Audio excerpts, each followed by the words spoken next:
that I never heard any humorous ones about my grandmother's branch of the family. No, she belonged to the downtown Curtises, but as the great-grandmother only weighed 90 pounds and was left a widow at an early age with 4 daughters and 1 son, to say nothing of a large farm, there wasn't much time for levity. As a Curtis married a Curtis, it has always been difficult for me to keep the line straight.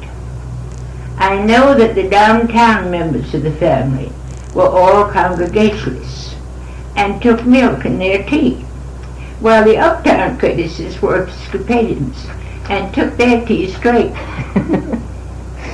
How my grandfather, Asa Clemens, ever came to write his life history on a shingle is more than I know. He loved music and took great pride in his work at the church. They certainly were hymn-singing days. They tell the story of an old lady who was walking over Academy Hill singing, "Oh Paradise, oh Paradise," when she stubbed her toe. "Damn Seymour," she exclaimed. "Why doesn't he fix his walk?" That must have been in the summer, for in the winter people avoided the hill, I imagine, as walking it was always hazardous. Speaking of winter weather makes me think of a story about one of our old-time characters whose language is most expressive. My mother told me he was walking down the street in front of our house when he slipped and fell on his back. When he finally got to his feet, shaking with rage, he shook his fist at the cake of ice and snarled, "For the dryer, fetch it!" Election bets seem to have been very common in the early days of the town. Very little money was exchanged, but the bets were paid off in the most amusing and remarkable ways, and gave great pleasure to the onlookers. The one best remembered seems to be the time when one old character wheeled another old-timer from the Congregational Church down to Birdsley Street, a distance of a mile, in a wheelbarrow. As we all know, trade with the West Indies began at an early date, and many old homes in Stratford had tables made of San Domingo mahogany. To own something made by Wheeler Burritt, the town cabinet maker, was a matter of pride to each local housekeeper. Mahogany, sugar, and rum made up a large part of each ship's cargo.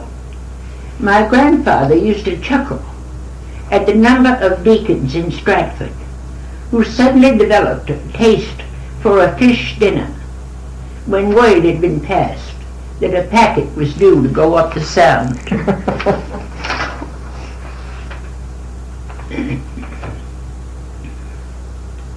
The stories about Captain Benjamin are many. He married my grandfather's sister Susan, who was so beautiful her mother wouldn't let her go over the hill to watch the stagecoach go by because the men stared at her. She died when he was on his last voyage to China. The minister was chosen to go down to New York to meet his ship and break the news. He approached the captain on the dock, rubbing his hands, so the story goes, and in a shaking voice told him his wife was dead. But he added, she died loving the Lord. With tears streaming down his face, the old captain answered, "It's a damn lie. She never loved anybody but me." That's wonderful. I think that's just enough, don't you? Oh, was it Deliverance Pulaski Benjamin? Was that his name? Or was it Delusima? Do you remember? I never know what his first name. I always heard it's been. Well, you know, our charts at the Historical Society assigned D.P. Benjamin, the charts which he used to go around the world. They're most interesting, too. You mentioned a packet going up the Sound, Mrs. Clinton. Well, I said that. I know that the grandfather used to say that these ships, I suppose, there were packets going up the Sound to New Haven. I suppose they transferred their liquor and whatever cargo they had going to northern Connecticut.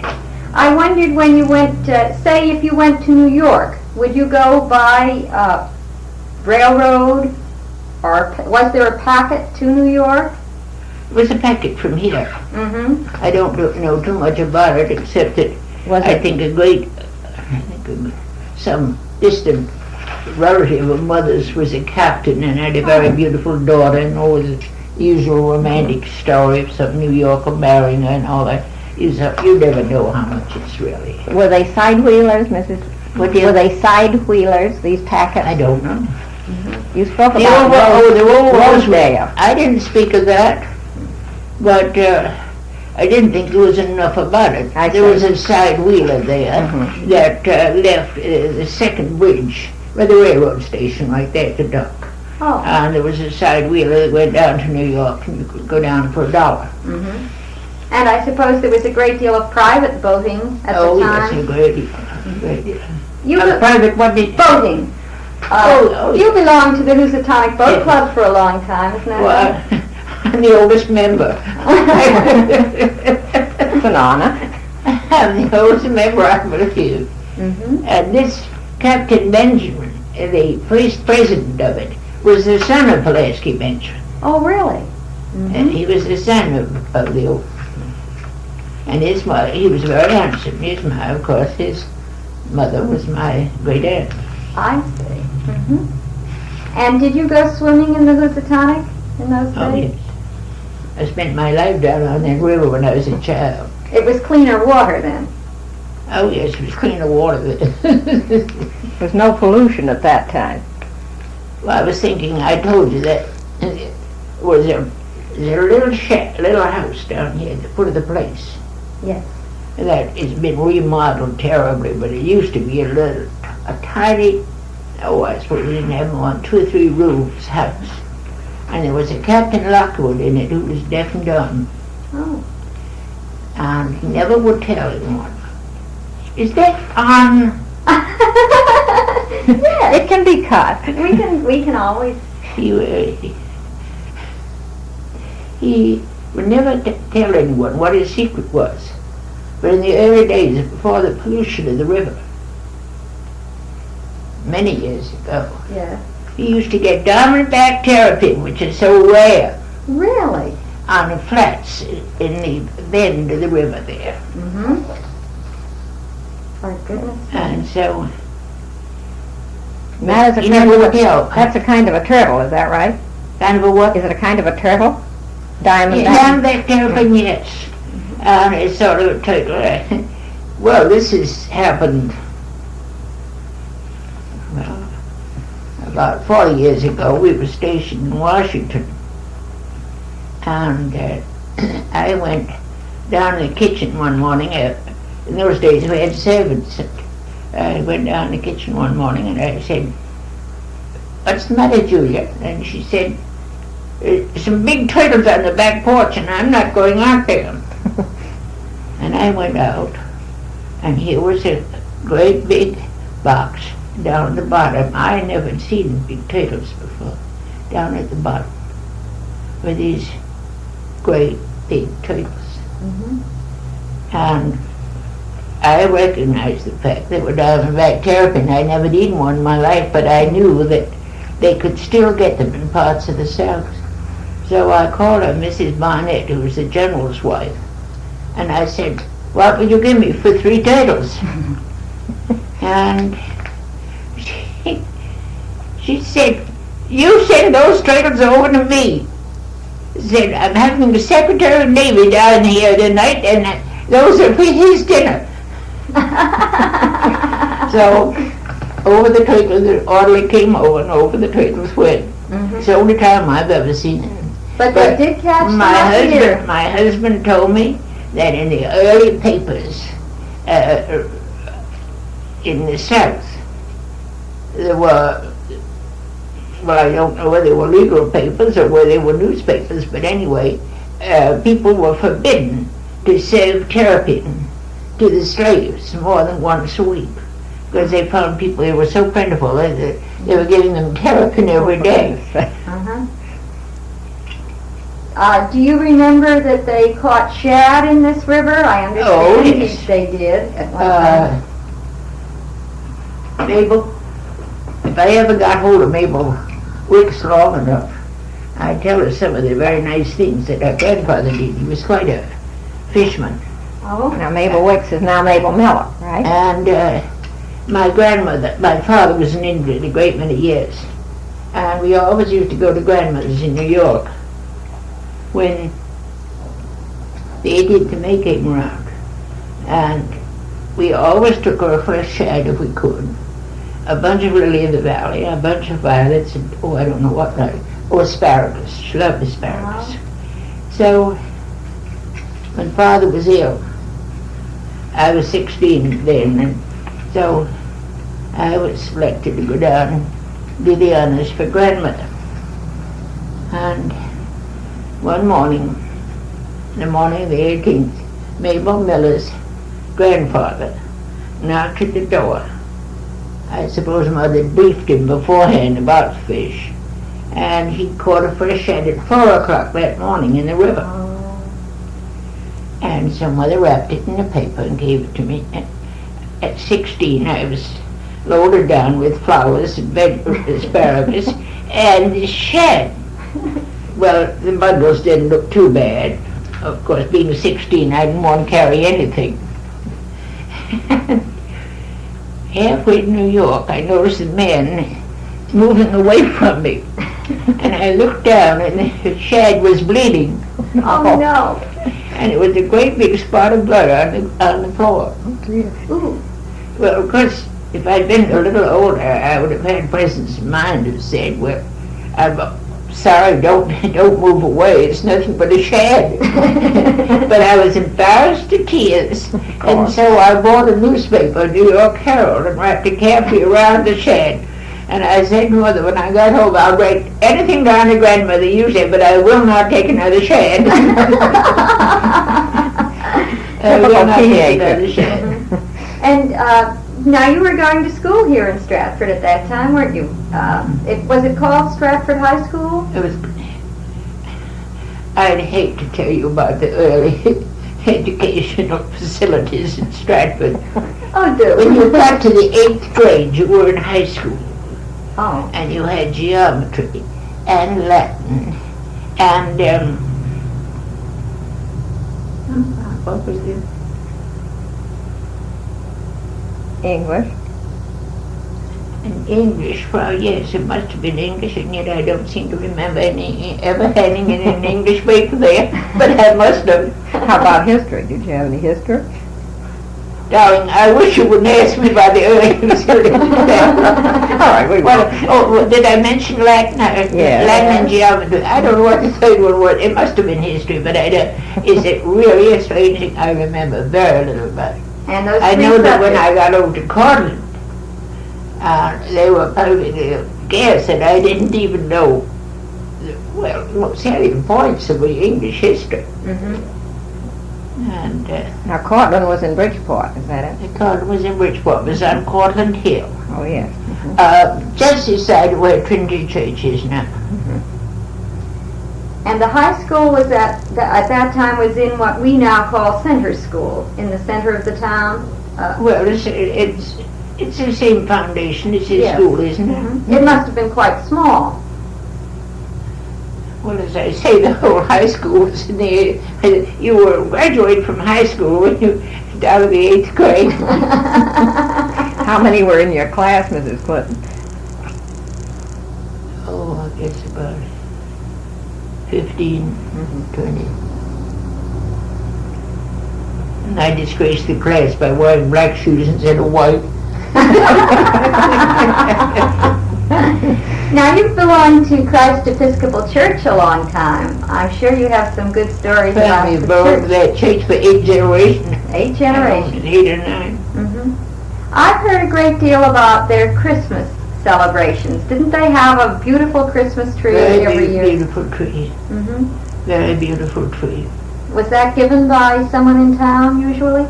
Well, the tree, I gave a paper, I think I told Mrs. Farr about it. I gave a paper, which the early days, the puritanical influence in the town was so great, that they had a meeting down here at the church and said that, in which they passed a rule that there should be no greens put up in the church except by special permission of the vestry. Really? It was considered popish, I suppose. I don't know what it is. Or pagan. Yeah, and pagan. But later on they And later on, of course, and then they went to the other extreme, and oh my, the place is beautifully decorated. And they used to come up here and make hot chocolate for the workers. They'd work 2 or 3 nights, a couple of nights a week, making great ropes of evergreens. I see. And didn't you say that Billy Phelps once got into trouble because he went to your church? Oh yes, Billy Phelps got in trouble with the family because he went there to receive service, so he said. Oh. He was a Congregationalist, was that it? No, I believe he was a Baptist, but I Oh. think they went to, at least after years he was a Baptist. And I was told, he came out to Honolulu when we were at Pearl Harbor, and I talked to him over the telephone. And I think I asked him out to Pearl Harbor, and well, the facilities for getting there, well, people just commencing to get automobiles out there, and the facilities and train, the wood burning train, as I remembered. Ruth Garlick's got a choice story, talk about wood burning engines. She says that in the deep south, that I don't know if she was on the train or whether someone told her about it, but the train is the local train in her part of the country burned wood.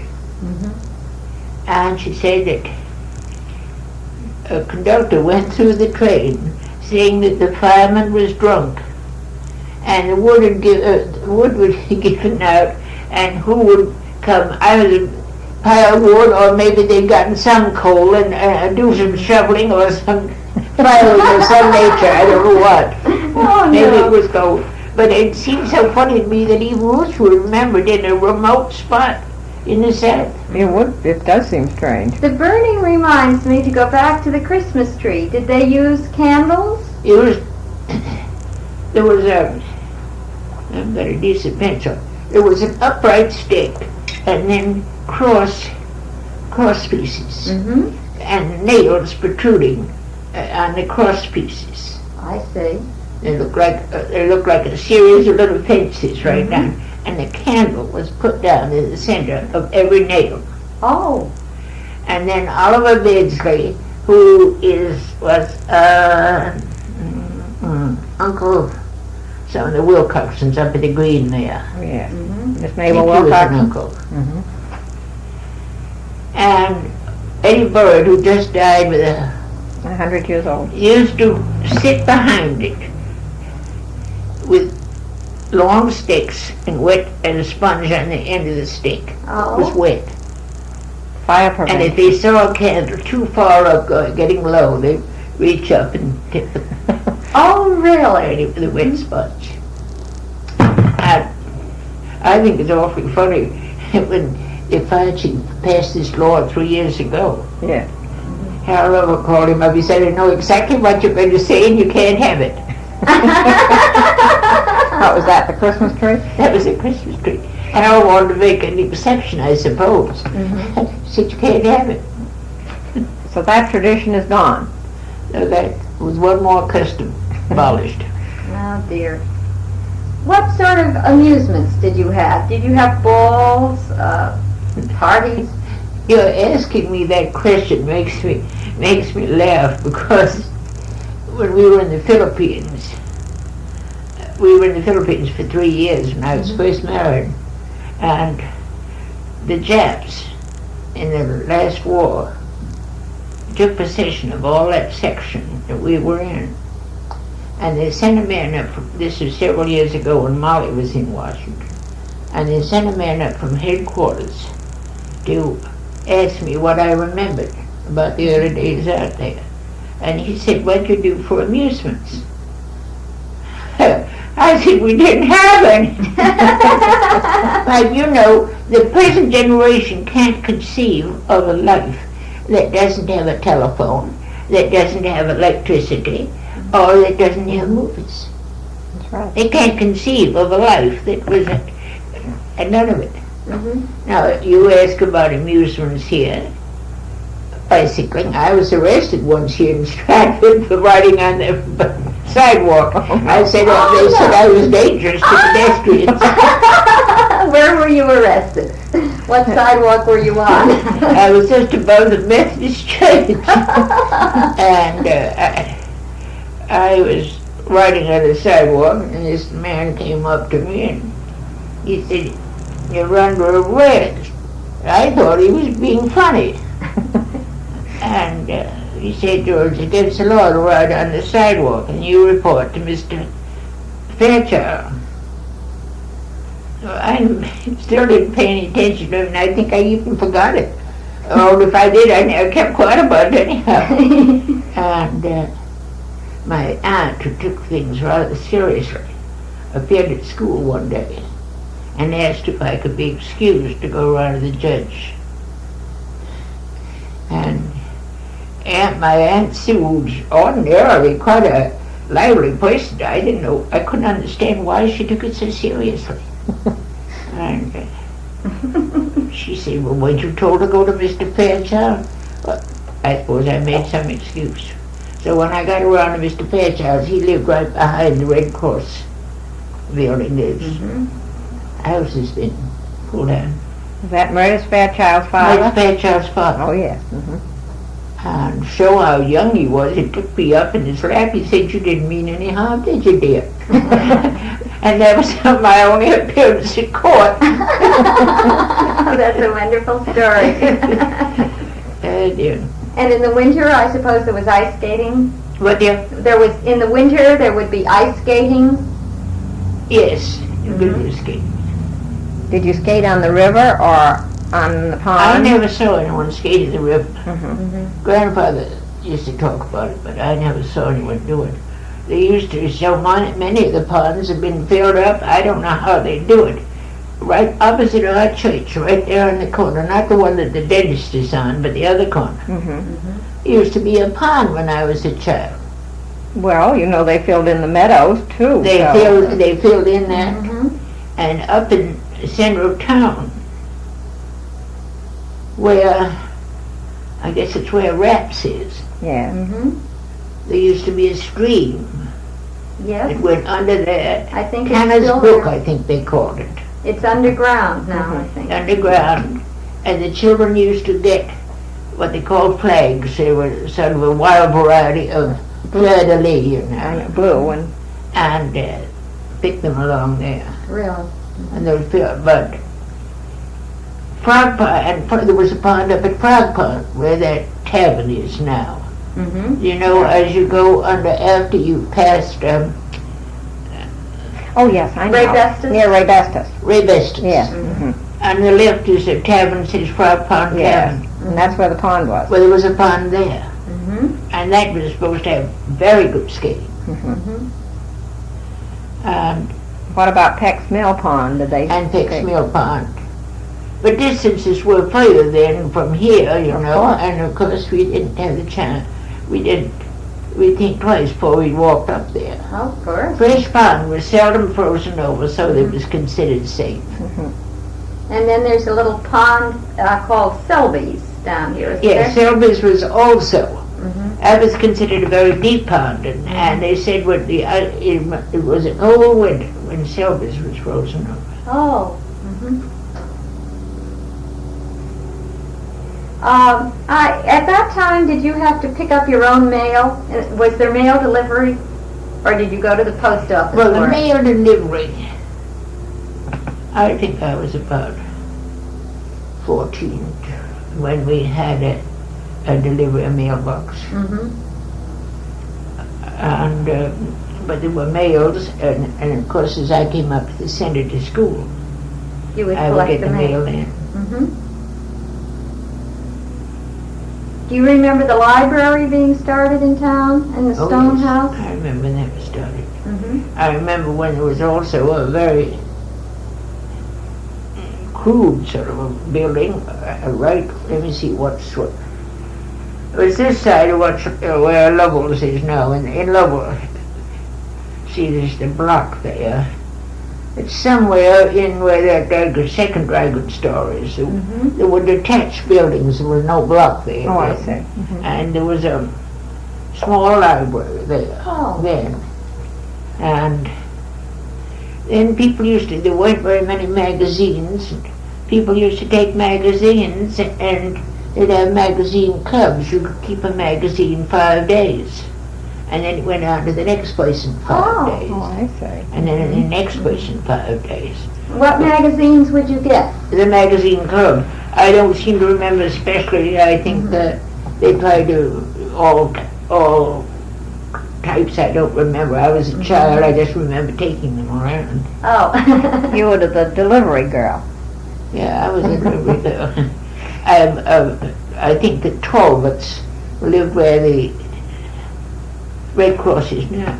Mm-hmm. The Talbots had it, and also some people, Eddie Hall's family, I think some of the people that lived in there. Mm-hmm. And they would be in charge of the magazine club. And then I think the principal of the high school was on the list, and so on. There were half a dozen. It was pasted in the front of the magazine. Mm-hmm. Who you were taking to the next. When you finished with it, or rather at the end of given length of time. Mm-hmm. It's very interesting.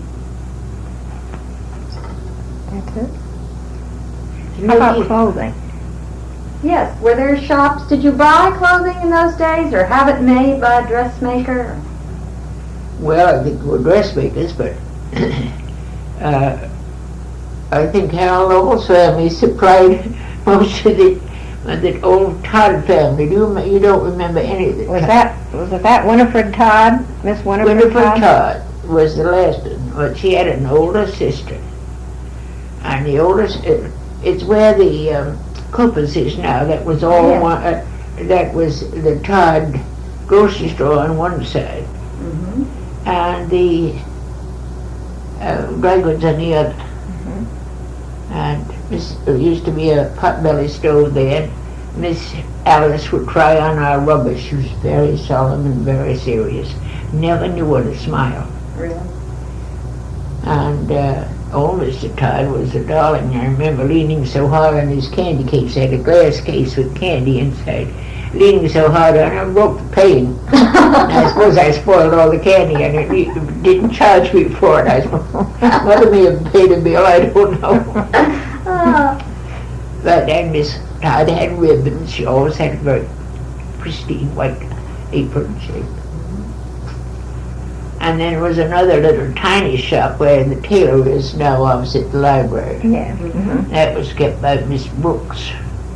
And that was a dear old salt box house there. Dear old one, which they ruined when they Too adopted bad. it and must have fussed with it, rebuilt it. Yeah. They've done that with so many of the old houses. I know. Didn't Captain John Sterling live in a little salt box house in front of what is now Sterling House? Where was that? Captain John Sterling, didn't he live in a salt box house in front of what is now the Sterling House, Sterling Community House? No, there was a house in between them. It was just, as I remember it, it was just an ordinary two-story house. I mean, you wouldn't have picked it out among as anything distinctive at all. Snooky. And then Snooky wants to get in on this too. Yes. But he was responsible for the destruction of the Lindsley property and the building of all those little houses out on Elm Street. Oh, Captain John Sterling was? No, not John, but His son John. what relation is his? John Sterling, the one gave the heir of $7 million. That's his son, isn't it? That's his son. Mm-hmm. His mother said he left his nephews the change. Unfortunately. This is, well, the thing of it was that John Sterling never went to any kind of a preparatory school or boys' school or anything. And Frank's mother and Sterling's mother coaxed him to go into Yale. And That's Mrs. Rufus Bunnell coached him. yes, Mrs. Rufus Bunnell coaxed him to go into Yale. And yet when he died, he left, his mother said, the change to the nephews. Well, after all, it was changed compared to 7 million, I think it was. Well, I thought it was 20, but I didn't know. I don't know how much. Not very good about They're both very large amounts. Yeah, it was very fortunate. Well, I tell you, Aunt Alice was my aunt, this old aunt was a great friend of Mrs. Rufus Bunnell and Mr. And she's, as an old man, well, no, he wasn't an old man, he was old enough to know better. As a man once said, she was saying vehement on the subject of John Sterling. No, that's Molly was taking some dictation once, and this person used the expression vehement. Molly said, she hesitated and hesitated. She said, you mean vehement? Vehement. Can't say it myself. Vehement. He said, I said vehement. We always joke about it. He had the courage of his convictions. No, he was sure of himself. Oh, I think this has all been exceedingly interesting. I certainly enjoyed it, Mrs. Clinton. Thank you very much. Well, you made me feel very humble because I don't feel we've done anything except talk, monopolize it. It's been good talk, and we're grateful.